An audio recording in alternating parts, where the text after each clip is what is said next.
skipping the intros because your time is precious. Let's get right into it. So I decided to start making some videos so you guys can get to know me better. I'm a martial artist. I have five, technically six different black belts. One I don't really count because I got it so long ago. So we'll just say five. Five black belts in five different martial arts. I've also been a security guard, private security, armed and unarmed security. I've both been a bodyguard and trained bodyguards. I have taught SWAT teams and law enforcement here in Georgia. And that experience has allowed me to gather what I call the four unfortunate truths of combat. This pretty much is a system that a thought process I've used to sort of eliminate things that I think are useless for combat. This is going to hurt a lot of feelings. It hurt my feelings to have to make this list. I'm going to get right into it. You guys can read it, go along with it with me. And together we'll try to console each other about certain martial arts we may have, for the purposes of self-defense, blown out of proportion, or talked ourselves into thinking had a lot more to offer than they probably actually did for combat. One last caveat before I show you the four unfortunate truths of combat is I love all different kinds of martial arts. One of my black belts is in Northern style Shaolin Kung Fu. Now, I love that martial art. To this day, I still do many of its forms. And I think that in the long run, these things can actually help? Yes, I believe the skills that a lot of these forms can create a certain synergy that over time, can be very beneficial. But I'm trying to break down to you here the truth about self-defense. I've been in fights where it was one-on-one, where it was me versus many different people. I was outnumbered. I've had weapons drawn on me, thank goodness, never a firearm. And from all that experience, all the sparring I've ever done, all the, I guess you call it street experience I've ever done, here's what I've come up with what I would call the four unfortunate truths of combat and how it relates to your training. Okay, here we go. Number one, you start in the negative. Either you are hit, you're grabbed, you're pushed or pulled first before you have time to react because you're the good guy. You're the good guy. So you being the good guy means that you probably didn't start this or else you wouldn't be the good guy. They swung at you first. They grabbed you first. They tried to, push you first. They tried to, put you in a headlock first. They grappled you first. If they throw the punch first, you're probably going to take one, two, or three licks. It doesn't have to be on the chin, but you're probably taking them, or at least you're having to move and duck, and you're in the negative. You're also probably going to suffer what's called a power disparity. In other words, they're bigger than you, or the enemy is more numerous than you, or they have a weapon ready. In other words, you start in the negative. You start with you're already on the back foot. Like I'm sorry to say that, but you just are.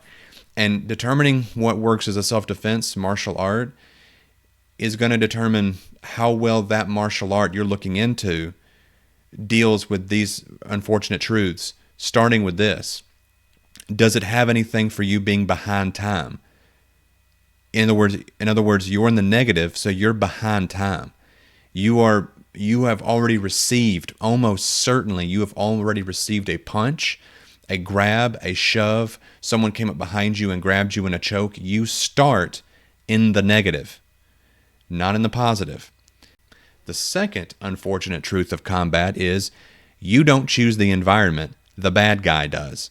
The good guy, and that's you, the good guy does not get to choose the how, when, or where of the encounter. The bad guy does. The bad guy always chooses it because they are the ones doing the hunting/targeting of the victim. You don't get to tell the bad guy, I'll meet you at this place, because if you did, then you just call the cops, right? If you had the time to tell him to meet you somewhere, then you'd have the time to call the cops. They will break into your house when they are damn good and ready. They will attack you on the street when they are damn good and ready.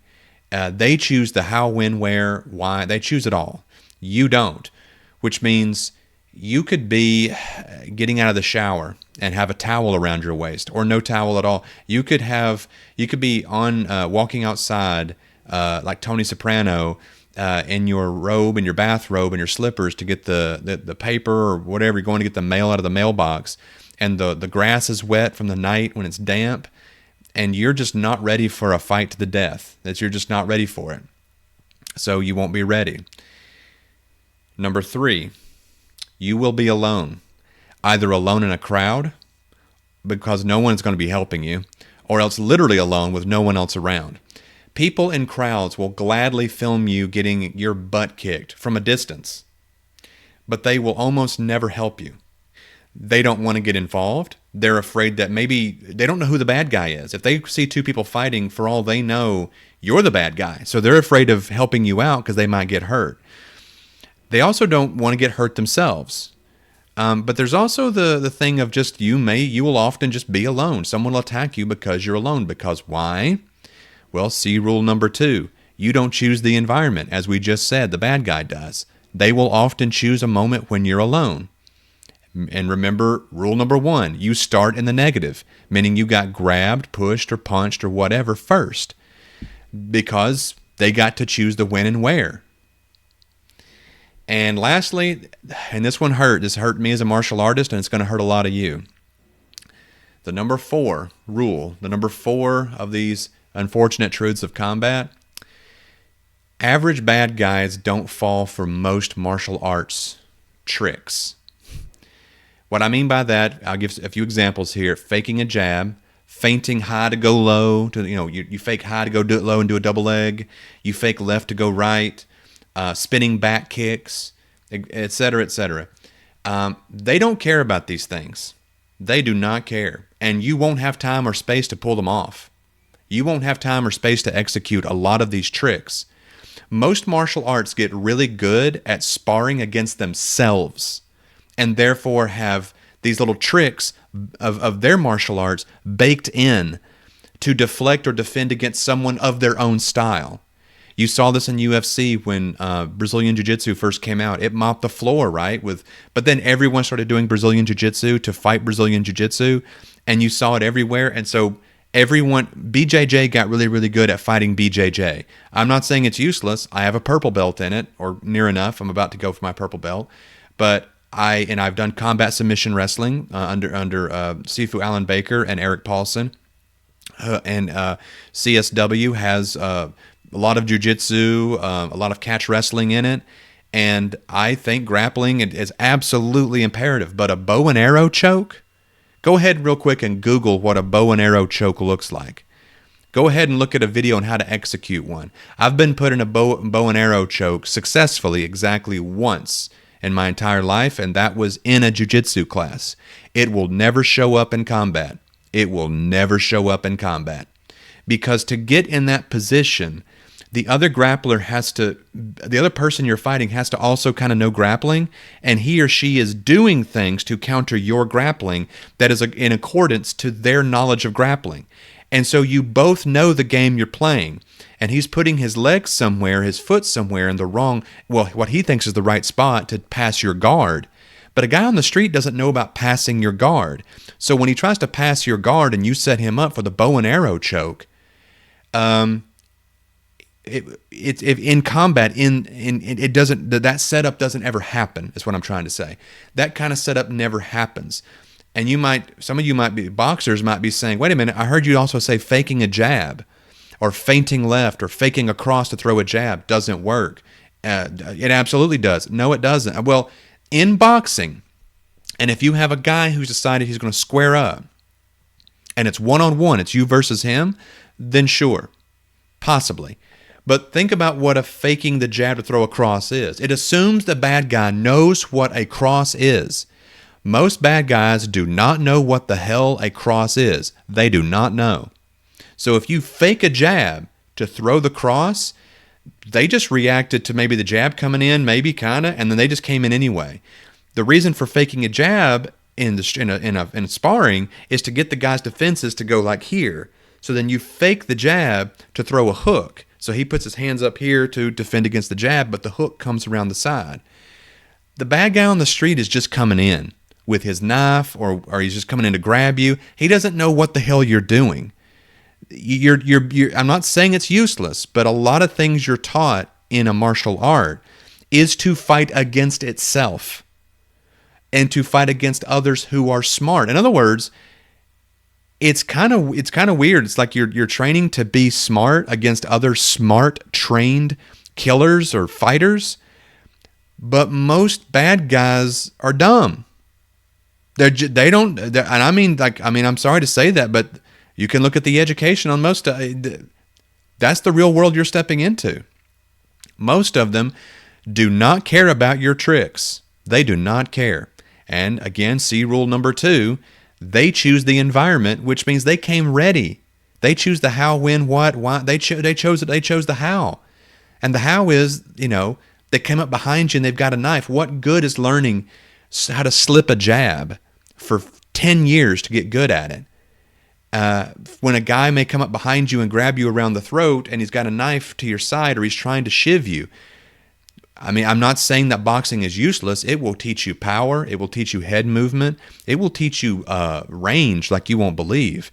To be able to just be out of range for someone's swing and to be able to measure up when someone's about to hit you, like when it's coming. Those things help. And of course, it trains power. And it trains you to deliver power.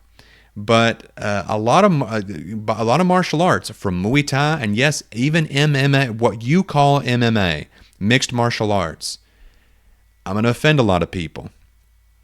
I think that phrase is now better served, or that those initials are better served being called muddied martial arts, meaning that people just kind of learn whatever they need for the ring. And if you watch UFC, go ahead, watch it. What do you see being used most often?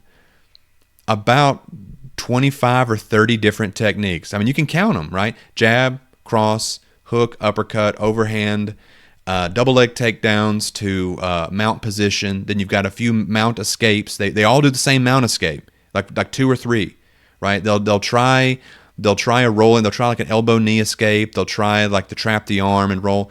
A couple of guard. They know kind of how to get into guard and how to break guard.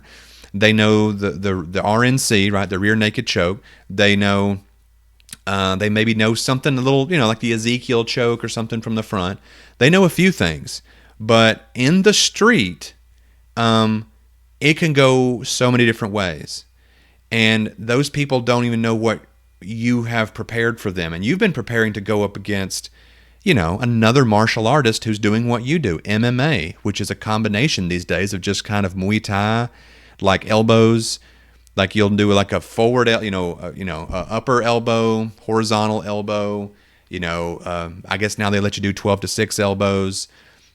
There's like 25, 30 things, and everyone's doing the same thing. So everyone knows that, but it's got weight classes, right? I mean, come on guys, it's got weight classes. It's got rules about, obviously you can't have any weapons, there can't be multiple opponents, and there's a referee to stop it if things look too crazy. Right? You can't bite, you can't attack certain things like the throat or the groin. You can't bring any weapons. So their whole paradigm, their whole system, their whole martial arts approach is around the paradigm of it's going to be just like this always. Guys, this is no different than when we used to kind of, and I was a victim of this, or when I was first a martial artist at like 17, 18 years old, is you've watched a lot of movies. So you think fights should be like Jackie Chan. I should learn to train and move around and do parkour and all this crazy stuff like Jackie Chan, all these acrobatics. It's really no different than if you watch too much Jackie Chan or if you watch too much boxing or too much UFC. You can get in your head that there is a way that fighting will happen on the street. That's just never going to happen. So that's why I have this 4th rule in here, is because a lot of tricks and martial arts tricks, I'm sorry, they just don't have, that people rush in too fast, or they're trying to escape. Sometimes it's a matter of combat where you've got to catch a guy. If you're a security guard or you're a police officer, so in that case, they're kind of fighting. It's like a fighting retreat. They're pushing you away, trying to get away from your grabs to run and to jump off a balcony or to run down some stairs to get away from you. It's not like a ring. And there's tables. God forbid you're fighting somewhere where there's like toys, like on the ground, like there's like a bed, there's a table. People have left food, McDonald's bags are just left on the ground, and you're fighting in that. Someone's been sleeping on the couch, and there's like blankets all on the floor, and you're fighting, and your feet are getting tangled up in those blankets. Or you're out on the street and try to do almost any BJJ on the pavement. Tell me how that feels. Tell me how that goes. So guys, to review the 4 unfortunate truths of combat, you start in the negative. Number 2, you don't choose the environment. The bad guy pretty much always does. 3, you will be alone, either because you're literally alone, no one else is around, or you're in a crowd, but no one's helping you. They'll just film it and put it on YouTube later. You're just content to them. And 4, average bad guys just don't fall for most martial arts tricks. They don't care about them. They do not care. Therefore, I approach things with this philosophy, and this is my philosophy that I have reached through doing a lot of security work. I've unfortunately had to fight alone. A couple of times I've had my partner with me, but even then you end up a lot of times being alone. For various reasons, if it's multiple opponents and they're dragging one of you one way or the other. The hierarchy of what you need to do in the first few seconds, to me, and I'll put these on the screen here: cover, recover, defend, then attack. And the attack can be either striking or grappling. Now, this should happen in the first 3 seconds that you're being attacked. And I'll go into this deeper in another video. But again, that is cover, recover. In other words, recover from the hit. You got to shake it off. That becomes down to willpower, sort of, but also recover your position. You got to find a better position. If you were knocked sideways, get your balance back. So you first cover. You've taken that first hit. You've got to cover. Then you've got to recover your position, recover your senses, recover. And then you've got to defend, and then you can attack. Make sure that your defenses are up and that you're good and solid from the next blow that's coming. Because remember, you already hit once, and if you didn't go down and you're recovering, here comes the next hit or the next shove or the next grab. So you can only attack once you've, in the first 2 or 3 seconds, solidified this. Even those of you who will carry your weapons with you, I don't care if it's a knife or a gun, whatever you think you have on you, you're not going to be able to get to them if you can't, in the first 2 or 3 seconds, cover, recover, defend, and then go for your weapon. Whether it's a baton, pepper spray, whatever, you need to survive the first 3 to 5 seconds so that you can even think and realize, I'm in a fight right now. I promise you that's going to happen. You're going to be going, am I in a fight? Is this happening? Am I in a fight? He just punched. Oh my God, I'm in a fight. And then that's happening on top of the fact that you're tasting copper. If you guys have been punched before, you'll taste copper. You're tasting copper. Your brain is kind of sloshing around inside your skull. You need those first few seconds. And you need to cover, recover, defend, and then you can go on the offense. Now, I will give you one piece of good news. One piece of good news. And this is something that I hope makes you feel better, not just now after hearing me say this, but God forbid you ever end up in this position where you have to defend yourself. I want you to remember this. If you have taken any self-defense for 6 months or longer, this is the only good news. You will likely be more trained than your opponent. Because for the most part, bad guys don't train. For the most part, bad guys, and there's studies on this, statistics I can quote, you can look them up yourself, but let's just think about what a criminal is. A person who's going to attack you, a criminal, a bad guy, they're someone who wants something for nothing.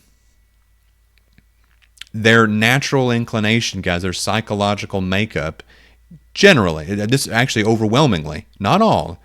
Hopefully you don't ever meet someone who's a former Navy SEAL who decided to become a bad guy today.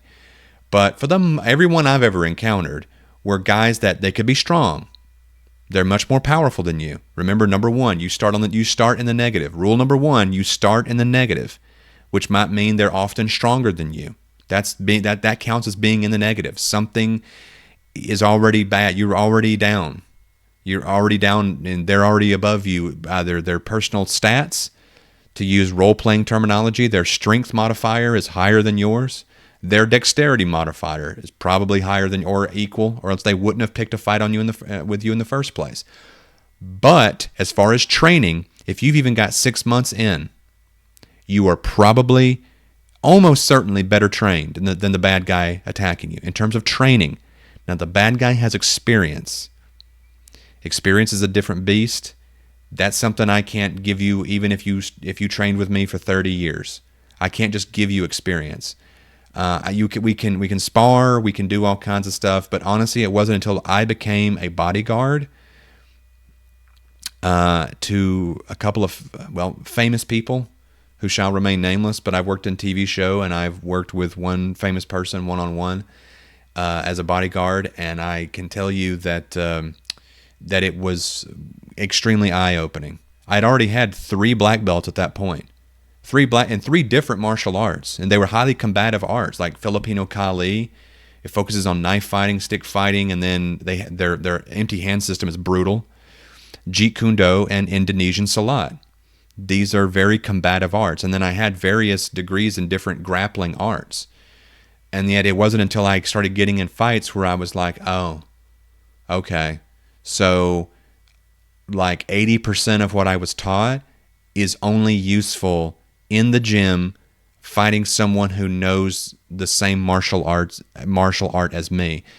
20% of it, which is usually the most boring stuff, I say boring, the stuff you started out with, honestly, the stuff you need out of jiu-jitsu is basically the blue belt curriculum, maybe some of the purple belt. I'll be honest with you.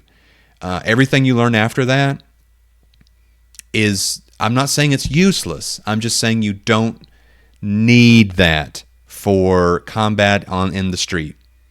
If you've got your blue belt, I'll repeat what Jackie Chan said, what made him so good at Kung Fu. Now, he, not at self-defense, at Kung Fu, he said it's high repetition of basic movements. There's an elite gymnast, and I forget her name off the top of my head. She's retired now. She also said that her workout consisted not of all this crazy stuff. Like 80% of her workout was high repetition of basic movements.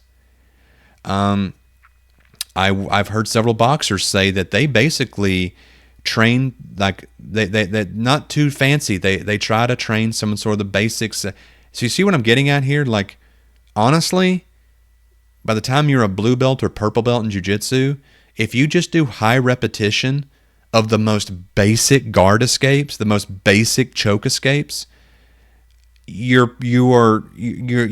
getting into like expert level combatant just by doing repetition of basic movements.